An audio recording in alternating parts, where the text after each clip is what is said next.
What's up, guys? This is Willis Strickland from Divine Fitness Ministries and another version of Will Talk. And today, I'm blessed to have Coach Smith here from East Central Homeschool, and he'll tell you all about it here in just a minute. I've been a part of East Central for a little while, but like I said, we'll get into my part here in just a little bit. So, Coach Smith, how you doing today?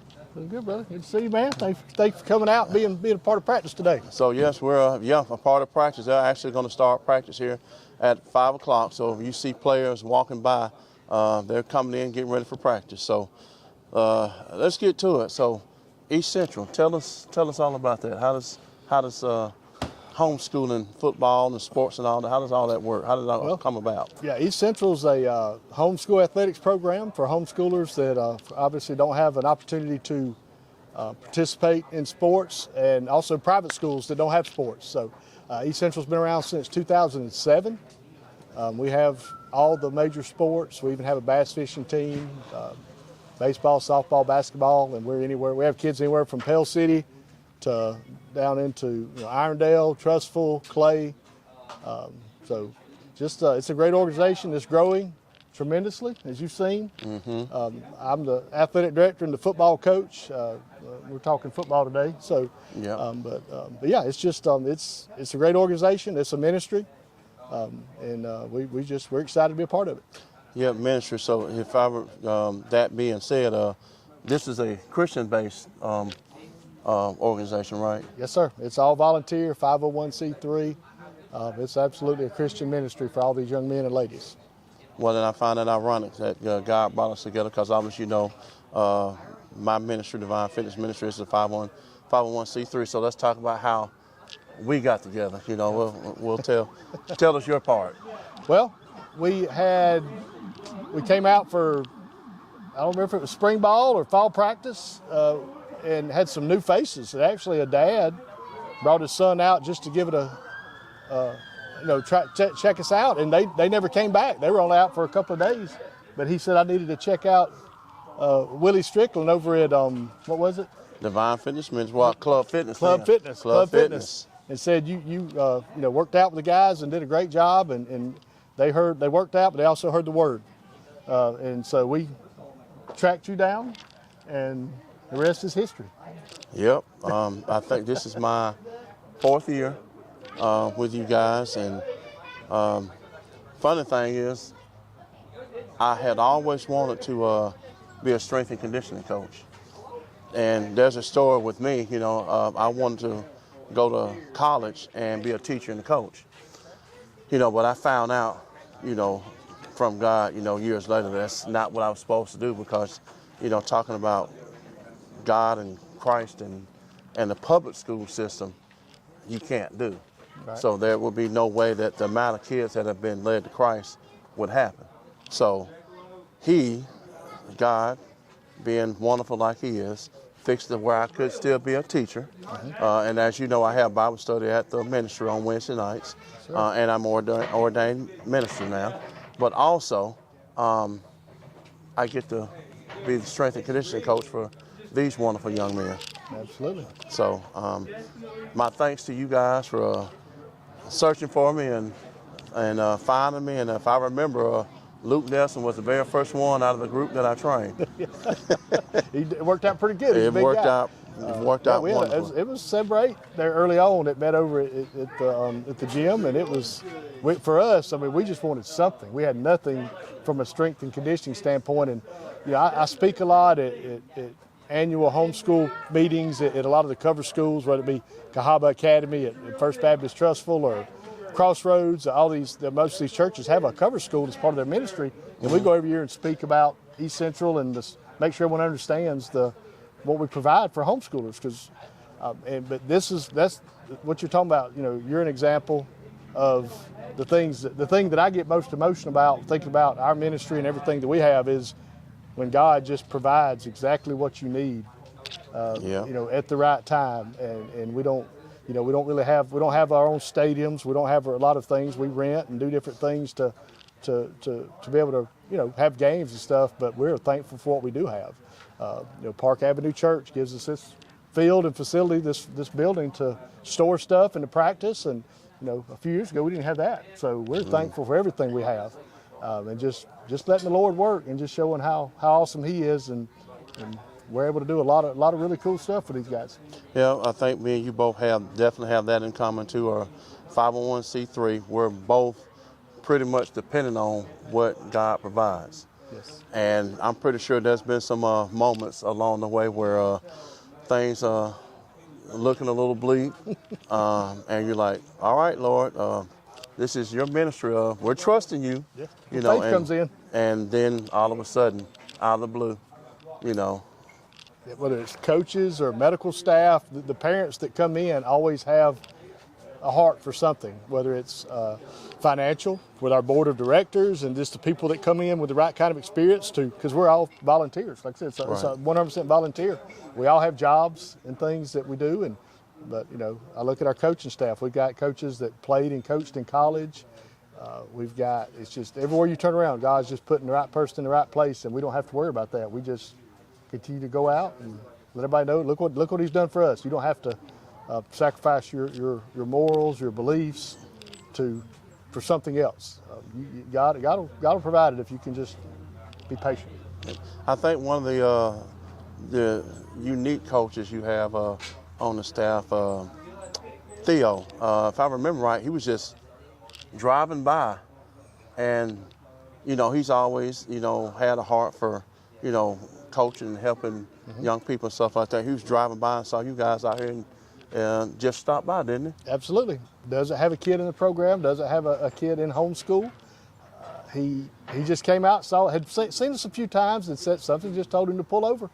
And he came out, and he had been working the World Games. He has food trucks and stuff that he operates, and he had come from the World Games, so he had all these credentials and these things on. And he loves to tell his story because the players thought he was a recruiter or something. So practice amped up a little bit. The guys were flying around and stuff, so he loves to tell that.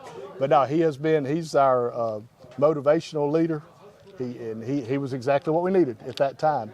The one part of that story we don't tell enough is I was literally walking around that day or the day before thinking we need some scaffolding so we could do some filming or practice and do some things to help the players. And the next day he came out and he even mentioned, never met him before, and he mentioned it and said something, asked if we needed anything, and he had scaffolding that he brought out right then. And it was it's like, there's no way this is a coincidence. It was amazing. It's all God. And it's all God. Sometimes he's going to let you know. People want to say they want to hear God speak. That's how He does it. Yep, amen. I can attest to that. So let's talk about the growth of the program the last 2 years since you've been head coaching there. It's gotten better each year. Been to the playoffs the last 2 years, and Lord willing, third year this season. So let's talk about the growth of the program the last 2 years. Yes, sir. So year 3 as the coach, year 6 overall. I was an assistant the first 3 years. But starting the program, Coach Nelson and Coach Long had it the first 3 years and didn't have a lot of players. So the wins were few and far between. Started with 16 total players, which is tough, from 7th through 12th. 2 of my sons were on those teams, and they, we took the beatings, but laid the foundation for what we have today, where we have a team that can go out and compete and win football games. And this year year 1 with me, we went from 19 to 44 players in 1 year. That was Coach Long's last year's head coach, and then I took over the year after. So we've been in the 40s every year in regards to total number of players. So that's always helped, having numbers and quality numbers.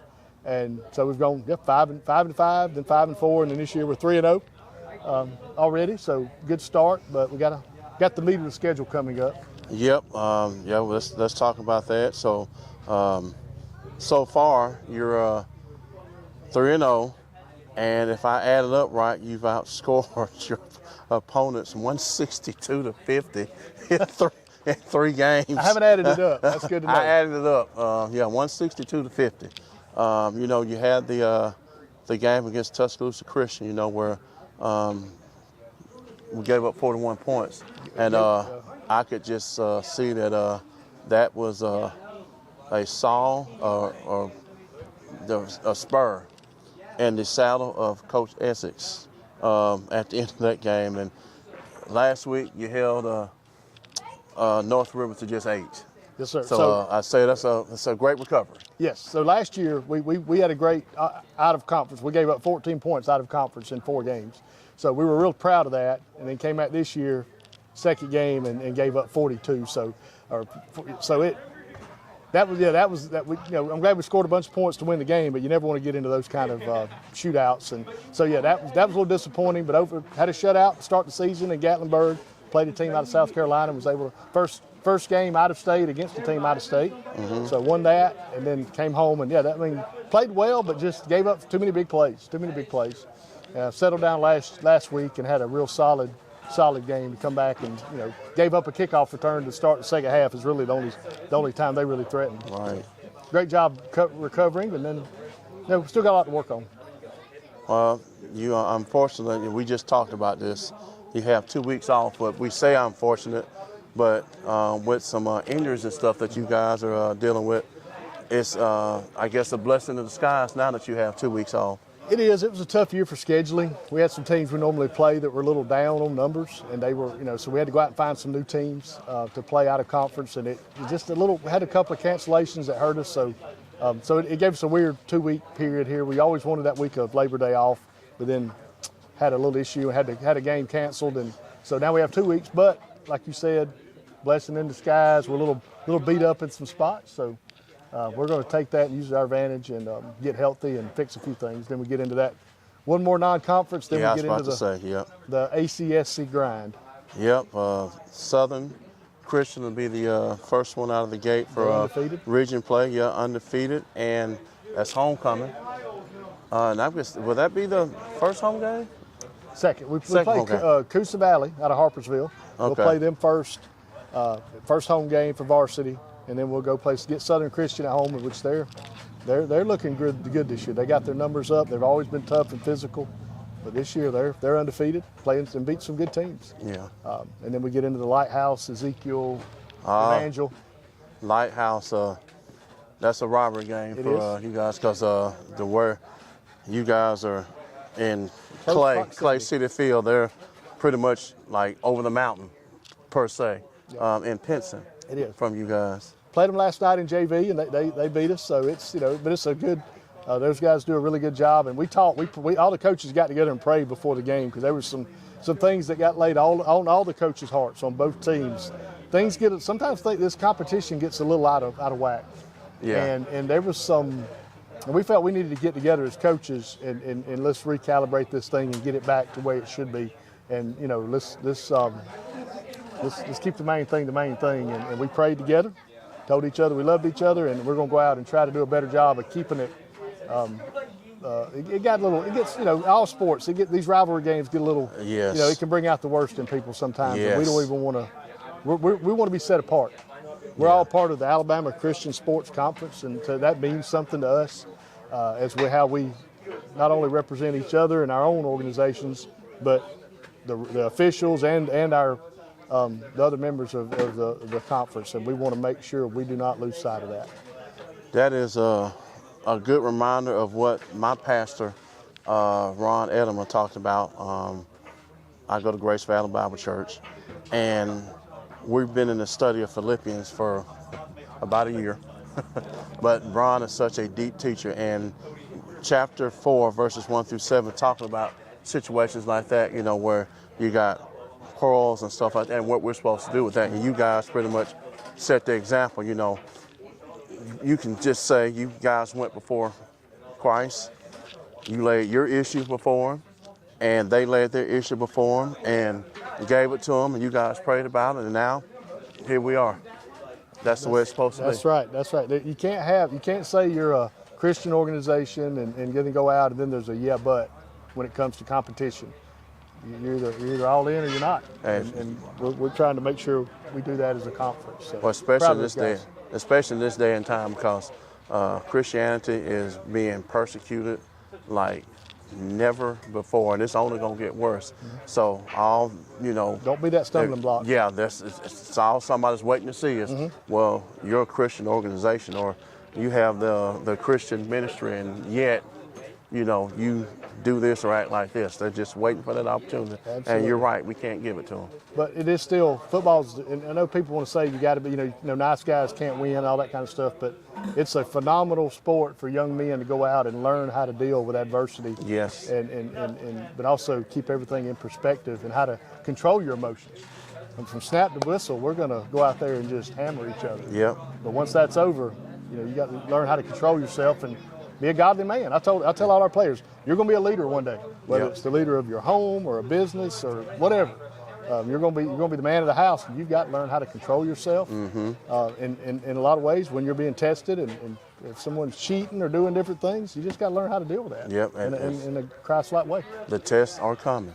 The tests are coming. So while we're on the subject of Christ, I always like to talk to people about their walk with Christ. So talk about your walk with Christ. What does Jesus Christ and mean to you and your family and this team? And well, I was, of course, I'm from South Alabama. Now I'm from Atmore, so grew up in a, just a quiet country home, little church right down the road. So I grew up in church, thankfully, and had a great support group. And I've always felt that call to be, a reluctant leader is what I call myself, because I love to serve. And some people want to get to a position of authority and things like that, whether it's through my work. I'm an operations manager. I manage about 60 people in my company. So I love that, so I could have a positive impact on people and use my faith to help people, even non-believers. You don't have to go beat them over the head with the Bible, but you can just by the way you act and the way you treat them. Right. You want people to want what you have, and that peace that God gives me with my family and my friends and just all the things He's done in my life. I just I was saved at 13, and then rededicated my life in my early 20s. And ever since then, the Lord blessed me with a wonderful wife that's very supportive. And we're a team. We were the children's ministry at Central Baptist for 8 years under Pastor Dewey Corder, who was phenomenal at the perfect time for me, because he tricked me into ministry. I knew he was going on to be with the Lord in 2020, but I joke because our youth minister had left, our children's minister had left, and they hadn't really found anyone to fill it in. So he kind of had me go in there. Me and my wife just we kind of went in there. We're just taking care of the kids temporarily. And I've been there. 8 years later, but he knew what he was doing. And sometimes you need a push. Yeah. We're doing a podcast. I'll get you in a second. Like I just said, they're getting ready for practice. Yeah, so, his pads broke. He had a lot of carries last night, so I'm sure his pads probably took a beating. So, yes. But no, like I said, he gave me that right push when I needed it to get into ministry, and that ultimately led me to where I'm at now, and being able to be the athletic director and head coach, football coach here, and I could go on. We don't have enough time to talk about all the ways the Lord's blessed me. So. Me and you both could probably sit here and go back and forth with stories and stuff like that. It's just awesome to watch how Christ is working in our lives, and seeds are being planted in all these young men's lives and young ladies, because we got cheerleaders and we got girls softball and volleyball and girls basketball too. We got all the sports. So we're on a personal level. My two boys think the world of you and all that you've done for them. I got two sons that as much as you try to do for them as a dad and a coach and a father, it's good to have other godly men to go lean on and hear a different voice. Maybe the same message, hopefully, but a different voice. Yeah. And like I said, this world is so divisive, and they want to confuse everybody about things, and it's just good to have a group of. I know they're around good men that can help them grow and support them. So thank you for that, because I know that you mean the world to them. Well, all of them, those two, and all these boys mean a lot to me, and I can say that I have been blessed. I talked about the being able to lead to Christ and baptize. I've been able to baptize, Judah, Joe Nelson, Nick Nelson, and I'm missing, I think that's it. Nichols? Oh, yeah, all three Nichols boys, Andrew, Three brothers Everett, and Ellis. Three siblings, one of many groups of siblings that I've been able to lead to Christ and baptize over here. That's pretty unique. Yes, absolutely. When all three, so you guys y'all are a blessing to me, and I'm thankful for you guys. So I'm gonna let you get ready to get them to practice, and I'm gonna talk to a couple of guys here for a minute, and thank you for the opportunity, sir. Thank you, brother. I love you, man. Let me see which one. Who we got over here? Andrew. Where is Andrew? All right. So this is my boy Andrew Barksdale. I've been blessed to work with and train him and his older brother who is playing football, Michael, in Lyon College in Arkansas. Andrew here is a senior, and he's been with me at Divine Fitness Ministries pretty much his whole entire time in high school. Is that right? Yes, sir. Like I said, a young man's a senior. What opposition do you play, and what sports do you play? I play baseball and football. In football, I'm a DB and receiver, mainly on the defensive side, though. What about baseball? Baseball, I'm a pitcher, shortstop, and I play a little bit of outfield. Now, I've seen some videos of you pitching. I have yet to get the opportunity to come watch you pitch, but Lord willing, since this is your last year, I'll get the opportunity to come and watch you pitch. So that's the plan. So let's talk a little bit about your years of football, since this is the season we're in now, through the last 4 years, and where you're at now so far. So first 3 years, what was that like, from beginning to where you are now? Well, freshman year, I had to play a little bit on varsity because we didn't have very many players. So that was definitely a journey. It definitely made me grow as a player in person. Then sophomore year, we started growing really more on JV. Then these last 2 years, I've really gotten back into the swing of things playing. So what's your senior year been like so far? Because this is the last go around. It's been great. I definitely don't want it over, though. No. You want to keep going, don't you? Yes, sir. Yeah, unfortunately. I don't have to finish that sentence. Now, the working out, you've been with me pretty much your entire high school career. And so tell me some of the worst times. Worst times. Some of the worst workouts. Now, we could probably go back to Club Fitness, but I think you've been with me more over here at the where we're at now, right? Yes, sir. Yeah. So talk about some of the worst times in there with me. Definitely the summer workouts. Definitely the summer workouts. Winter ones, they're rough, but not as bad. It's the heat that's really just the worst. Not having great air conditioning and stuff. Right. Definitely makes you push yourself. Well, you know why sometimes, and just to let you guys know, my ministry gym is right down the road here, 725 Park Avenue. It was an old car garage. And when it's 98 or 100 degrees outside, you can probably add another 5 to 10 degrees to that inside, even with the fans blowing.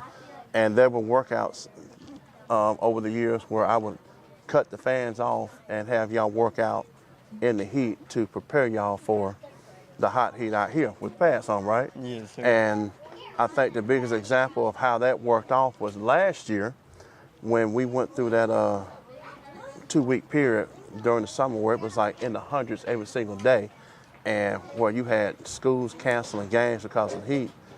You guys had a game to play in Tennessee. Y'all were prepared for the heat. Yes, y'all sir. were ready. Y'all were fine. But the other team canceled. Am I right? Yes, sir. So it's rough sometimes. But I do things because because I love you and I want the best out of y'all. And you guys generally do a good job of pushing through and getting it done. So speaking of pushing through,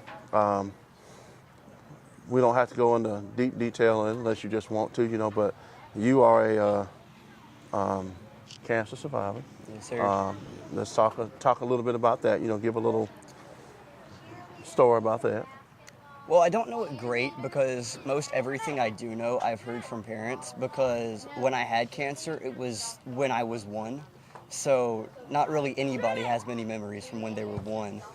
So yeah, but I had leukemia. And Yeah. And I still have to go every year to get checkups and stuff like that, which is rough. Yeah, Yeah, I bet that rough. is. So, yeah, but God got me through it, and I'm here, so I guess everything worked out. Yes, it did. Guys, I'm gonna tell you, Andrew here is one of my favorite people, and huge inspiration to me because going through that, he could have very well, when he got old enough and decided to not play sports, and just he could have felt sorry for himself. But he's one of the toughest young men I know and I have seen, and I could not be more proud of him and more impressed by him. It's pretty cool when the young people inspire us old people. So you've been an inspiration to me, and I'm very thankful for you there, young fella. Yes, sir. So, Thank you. And I love you. Yes, sir. Love you too. All right, get ready for practice. Yes, And let sir. me get one more. Where's Micah? Micah, he's out on the field. I can go get him. All right. Now I'm here with this very large junior right here, Micah Smith. Micah, how you doing today, big man? I'm tired today.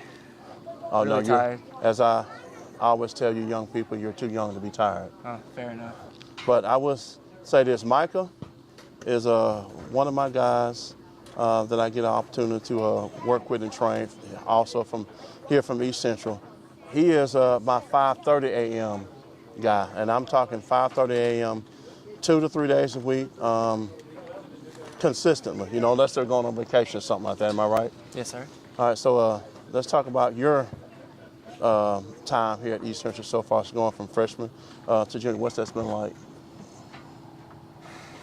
football-wise? It varies a lot as the seasons have gone by, just getting newer guys and better guys over the years, especially with new people like Dejan and Jamon, people who are used to playing a lot higher of a level of football. Just watching our team go slightly down in talent each year, but every single year we get better in doing our jobs better and also working a lot harder, and that pays off a lot more than talent ever will. Well, speaking of hard work, let's talk about your hard work. I've watched you grow. Let's go back to your freshman year all the way up to now. In your eyes, how much have you grown and matured since then? Well, 30 pounds helps. Yeah. So, but mostly in technique and stuff like that with all the football stuff. So just going to the gym and training my mind to be better at that, and just forcing myself to do something that I don't always want to get up and do. And days like today where I don't necessarily want to go out and work hard and practice, it just helps me to be better at that so that I can be a better player overall. Yeah, so speaking of working hard and doing things you don't want to do, Micah does the workouts that I give him, and there have been a couple of workouts, especially the leg days, that have been pretty rough for him. So if you can remember, talk about one of the worst workouts for you. That's a great question. Recently, that one leg day that you put out with the leg press and the pause at the bottom for 5 seconds. Yes. And then the bridges that you held for 5 seconds. I couldn't walk straight for like 3 days. Yeah, but you know what that's led to? If you guys watch him on film, he's just running over people, catching over people. He's just treating them. He's a grown man out there, guys. He's a grown man. I've had the opportunity to work out with him a couple of times, and he's a beast, and I could not be more proud of him. So what are you looking forward to for what kind of goals, team-wise and personal-wise, you have for your for the rest of this season? Well, I mean, obviously the goal is always to go undefeated with a conference championship. Yeah. So I think we have the So far, so good. Yeah, the ability to do that this season. But honestly, just stay humble as a player is my main goal. Just because, I mean, being successful in this league is not the same as some of the other high schools around, and it's just not the same level. Right. So just realizing that everything I have is a gift. Yes. And just going from there and building on what God's given me. Yeah. Well, he's given you a lot, and young fella, like I told Andrew, I'm very proud of you. Very hard-working young man. Make sure you continue to do that, continue to stay humble, and I look forward to in the off season to getting some actual battles in with you because you're ready to battle with me now. So we'll see what we're made of at the end of the season. But until then, continue to do your job. Looking forward to it. Appreciate it, Coach.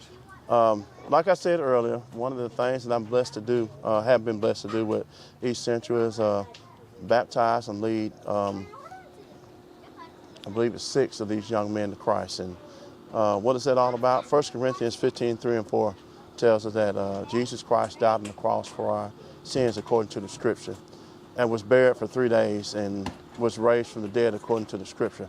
That is the gospel. And if you hear that, understand it, and believe it, then you are saved. That's the goal. That's what we need to be. If we want to spend eternity in heaven, we must be saved. John 14:6 says, Jesus is the way, the truth, and the life. No one gets to the Father except through him. So unless we're followers of Jesus Christ, believers in the gospel of Jesus Christ, we have no chance to get to heaven. So if you're listening to this and you have not done so, get in touch with me and let's make that happen. But that is the end of this version of Will Talk. Thank you guys for listening in and spending a little bit of time with the East Central Patriots. Everyone, thank you. God bless, and see you on the next one.